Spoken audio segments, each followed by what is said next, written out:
How to use two audio outputs at the same time on Windows. In this video, I'll show you guys how to do that.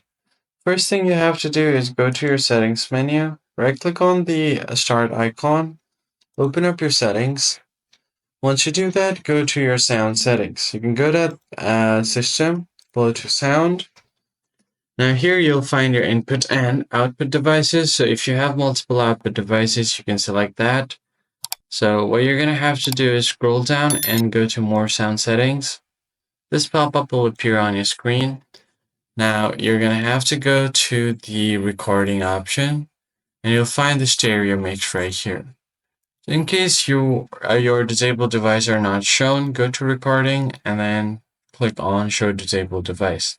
Now you're just going to have to enable the stereo mix. And once you've done that, you could just double click on it and go to this option. Now you can go to the listen option and then you can tap on listen to this device to hear how it sounds. Now from here, continue running when on battery power. Make sure this one is turned on. And if you have multiple output devices, you can select it from here.